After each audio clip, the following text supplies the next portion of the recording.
If there was ever a sandwich that made me stop in my tracks and say, oh, this is definitely the best sandwich in the world, well, by golly, this is a contender. We have a French dip, but not just any French dip. This, in my opinion, is the best French dip in the world. Period. End of story. And I can't fully claim it as my own because it's inspired by a good friend of mine, Henry. More specifically, you might know him as Salt Hank. He opened a restaurant, Salt Hank's in New York City. Phenomenal French dip. I wanted him to be here with us today, but he's a little too busy. Henry, love you, hi. What I did want to do was I wanted to make an homage to his sandwich and make my best version of what I assume he does to make his sandwich and try to bring it to you guys if you can't make it out to New York. Although if you can make it to New York, there's absolutely zero reason you should not be swinging by his restaurant. That being said, let's make this, shall we? We will start by preparing the perfect beef. Then move on to our caramelized onion, our dip to our French dip, the jus, and the ultimate mayo before we put it all together to serve. The first way to make the most impeccable beef is to make a roast that you reheat in a juicy solution. Now, before we do that, we have around a 3.5 to 4 pound prime rib roast, nice marbling, good fat composition. But if you wanted to, hypothetically, you could do 2 or 3 steaks seared medium rare and chilled in the fridge, which I'll show you in the next step. But if you're using this guy, you're gonna start by first placing about 1 to 2 tablespoons of Dijon mustard on to your rib roast. Rub-a-dub-dub. Just rub a thin layer over the entire roast. I mean, it's essentially just a giant steak. Now, from there, you're gonna season this generously with kosher salt on all sides. You literally cannot over-season this, so just shower it on all sides until all the sides are evenly coated with salt. You should visibly see the salt on the surface. If you can't see the salt, if you do this and you only see a few flecks, not good. I want you to coat one solid layer. At this stage, we're gonna do fresh cracked black pepper. Again, a lot of black pepper. Pack it in, all sides. So I took it off the wire rack so I could basically take the beef and just kind of mop up any residual salt and pepper on here. It's the entire steak. I mean, we pretty much mopped it all up. All right, we're seasoned. Now we can place it back on the wire rack. Now, if you're gonna do the rib roast, you need a probe. So you can use a instant read digital thermometer, really any thermometer, but if you have a probe to put in now, put it in now. Just stick that into the center deepest part of the meat. It's gonna go into the oven at 250 Fahrenheit until you get an internal temperature of around 120 degrees Fahrenheit. Yes, I know that's under 135. It will carry over. Rest at least 30 minutes while you preheat your oven to its highest temp, usually around 500 Fahrenheit. Convection if you got it. Now pat that roast dry with paper towels, then return to the oven for 3 to 5 minutes or until nicely browned. Once the roast is done, let it sit until room temperature, then wrap in plastic wrap and place in the fridge to chill for at least a few hours, but ideally overnight. Now, I have something for you while you're doing that. Very important, caramelized onion. We're doing a real caramelized onion, and that takes time. So, 7 onions for 4 sandwiches. You could hypothetically get maybe 6 sandwiches out of this, but the point is 7 onions. So those are gonna be peeled, then cut in half, every single one of them. Okay, now you're gonna cut the root end off each onion. At this stage, you're going to julienne the onion. Very simple. You just take an onion, and instead of cutting it the direction that you would get like half moons, you're gonna turn it and cut it this direction.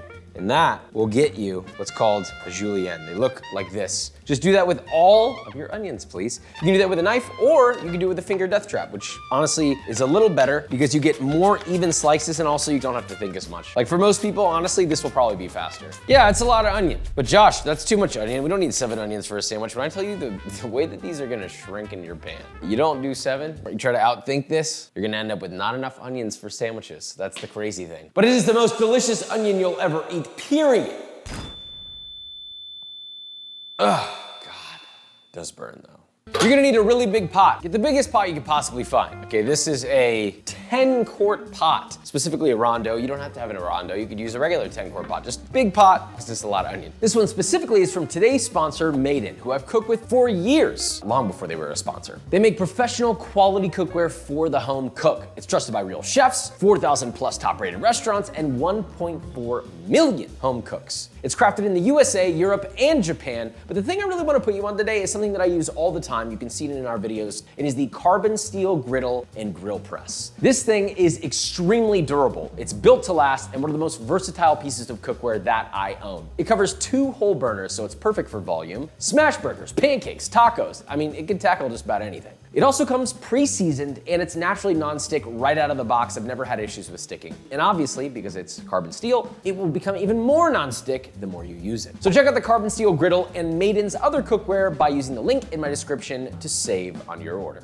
Now, set this to medium heat first. We're gonna lower that later. You're gonna add 2 tablespoons of butter and 2 tablespoons of extra virgin olive oil. Now, once the butter's melted and bubbling, you're then going to add your onion. It's gonna be very full. Now from here, season generously with salt. Really important that you season at this stage because you need to draw that moisture out of the onion in order for it to start caramelizing. We gotta get rid of the moisture. So with a spoon or a spatula, go under the onion, lift it up, and fold it over itself very carefully, just to get it coated in the oil and the butter. Now, if you don't have a lid for a pot this big, you can just use foil, lid, doesn't matter. The point is we need to seal this up. Super duper important, because I want to cook these onions down really quickly so that they can start to caramelize. So leave that medium heat, cover with a lid or foil, and then stir occasionally for the next 5 to 8 minutes. Once these onions are cooked down, take the lid off, reduce the heat to low, medium, low, and then just set those to the side, cooking at that temperature, stirring every couple of minutes, keeping an eye on them, making sure that they do not burn. Now, if they do start to burn at the bottom of the pot while they're cooking, you can always add a splash of water and then keep stirring. Continue to saute your onions over medium heat until all the moisture has evaporated, about 15 to 20 minutes. And stir occasionally and cook until darkly caramelized, which should take 1 to 1.5 hours. But that's gonna take a long time, so I would highly recommend that while that's going, you make your jus, which is actually surprisingly easy. 3 tablespoons of butter going into a minimum of a 5 to 6 quart pot. Don't do that, by the way, very dangerous. Medium heat, melt that butter completely. All right. Once it's melted and bubbling, you're then going to add 2 ribs of diced celery, 2 large carrots, also diced, 1 large rough chopped onion, and 5 cloves of garlic that are left whole, peeled, and just lightly bruised. And just salt, and just saute that, toss together. And you're just gonna cook that over medium heat, stirring often for like 2 to 3 minutes or just until softened. At this stage, you're gonna add a tablespoon of whole black peppercorns. We're gonna strain these out later. You don't need to put them in cheesecloth. If you don't have whole, you could always just do a couple cracks of fresh black pepper. That's fine. Stir that in and just let those lightly toast for about 30 seconds or until you can smell the fragrance of the peppercorn. Maybe 30 seconds to a minute. From there, a 1/4 cup of tomato paste. Stir that in. It's actually a lot easier instead of just stirring in a circular motion to actually press the tomato paste down with the back of a spoon or a spatula and then stir it, press and stir, press and stir. I mean, look, it's already incorporated that quickly. You can see the pan is starting to get dry. This is good. We're gonna let this cook just until the tomato paste caramelizes a little bit. You might see a little burning at the bottom of the pot. That's good. That means you can move on to the next step. Oh yeah, we're starting to stick to the bottom. I can smell the tomato paste getting a little roasty, kind of burning around the edges. Totally fine. Now, at this stage, we're gonna add 2 cups of red wine. Any red wine, ideally a dry red wine. Increase the heat to medium-high. Stir that together, deglaze the sides of the pan. Now here I want you to bring it to a boil and reduce that by half, about 3 to 5 minutes. She's looking beautiful. Now once that's reduced, it looks a little viscous, a little glossy. That's a good sign. We have 2 quarts of a nice beef stock going in, a nice little bundle of fresh thyme, and 2 bay leaves. Bring that to a boil over medium-high heat, then reduce the heat to medium, and then give it a nice, vigorous simmer, and reduce that for 15 minutes. You've got your jus going, you've got your onions going, you've got your beef going. All that's really left is just sauce, like mayo. We're making our own mayo, okay? You could always use, I guess, a 1.5 cups of pre-made mayo, but if you make your own mayo, way more flavorful, way more fresh tasting, way creamier and exciting. Very simple. 4 egg yolks. 1, 2, 3, and 4. Now to that, you're gonna add 2 tablespoons of Dijon mustard, a generous pinch of salt, about a teaspoon of lemon zest, and while we're at it, since we have the lemon, about 1.5 tablespoons of lemon juice, tablespoon of water, and then 1.5 cups of vegetable oil. This can be canola oil, this can be avocado oil, any neutral tasting oil, just not olive oil. Optionally, if you wanna put garlic in there, I would actually grate them in now. You could grate them in afterwards, but 3 cloves of fresh garlic grated. I think that it integrates a lot better into the mayo if you actually grate them directly into it before you emulsify it. That way the flavors really perfumes the whole thing more quickly. Immersion blender, that's gonna go very slowly to the bottom and then just give it a rip. The emulsion is already occurring at the bottom. You're gonna slowly pull that guy up so that emulsion comes up closer to the top, nice and slow. There we go. And once that's all nice, creamy, emulsified white, you have a mayo. That's it. Takes literally 30 seconds. It's insane. I love these. You could stop here and call it a day. But if you really want to spruce this up and you really want to maximize this sandwich, we're gonna make this a horseradish herb mayo. So we have fresh horseradish. Grate about a tablespoon of that into there. Maybe more like 2 tablespoons. You can also put more, you can put less. It's up to you. It depends on how horseradishy you want it to be. A little extra pinch of salt, fresh cracked black pepper.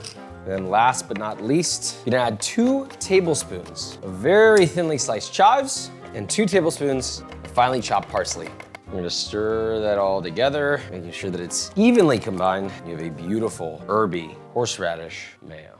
So once that's done, heat off. Take this bad boy, strain it through a fine mesh strainer. That could be a chinois. The veg, the spices, the herbs, they've all done their job. We've coaxed the flavor out of them. Set these to the side. Those are gonna go in the trash once they cool off. And we have our beautiful jus right here. Now, it already tastes amazing, but it is so important that you make this taste delicious. So if it's not there yet, keep adding stuff until it tastes absolutely perfect, a little at a time. This is our moment to get it absolutely perfect. Dial it in, okay? So obviously salt to taste. Make sure it's salty to your liking. We're gonna add a little tiny bit of Worcestershire sauce, call it about a tablespoon. I want you to taste it.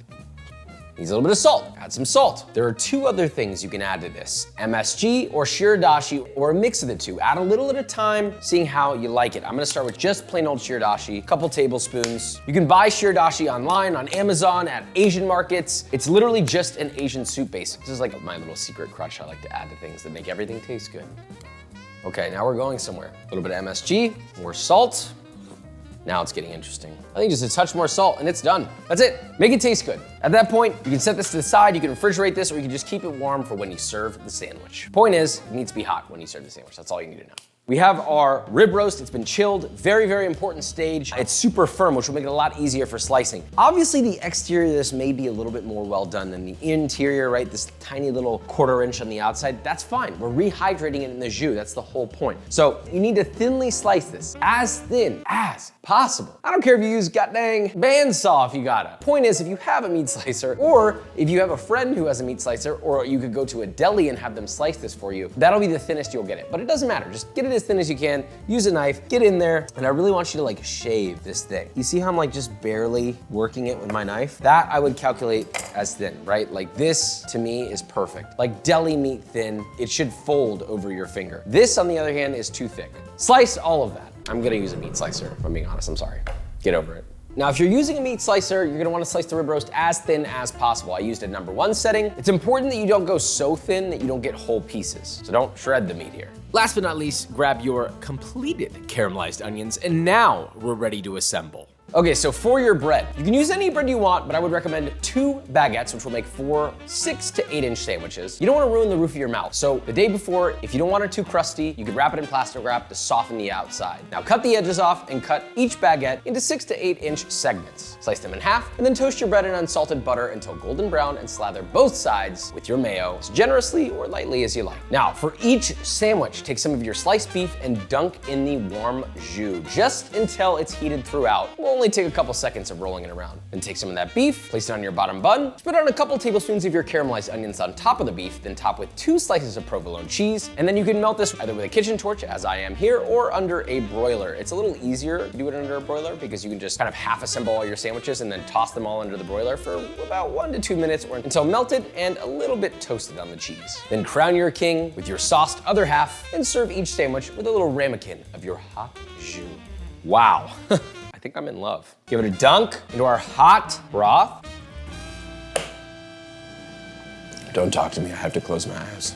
Salt Hank, I wish he was here right now. I gotta give the credit to Henry because ultimately I made this based off how he makes his sandwich, and it is just a perfect technique for a French dip. It is the ultimate, the only way anyone should ever make a French dip ever again. You're like leveraging the technique of what makes Italian beef great. The fact that it's this sort of fatty or ribeye meat just gives it this unbelievable, tender, fatty, luscious bite. And it's not overwhelming either. Not only does this sort of salty broth add flavor, but it also kind of refreshes it a little bit. And the sweetness from the caramelized onion adds a cut to the richness. It's a perfect sandwich. I know some people would probably think like, oh, there's no way that this is worth the amount of effort. You'll have so many leftovers after this, you could make this sandwich possibly a couple times. Is it worth it? Beyond worth it. Unless you wanna buy yourself a plane ticket to New York City and go see my friend Henry at Salt Hank. Guys, it's the best French dip in the world. Love you, subscribe.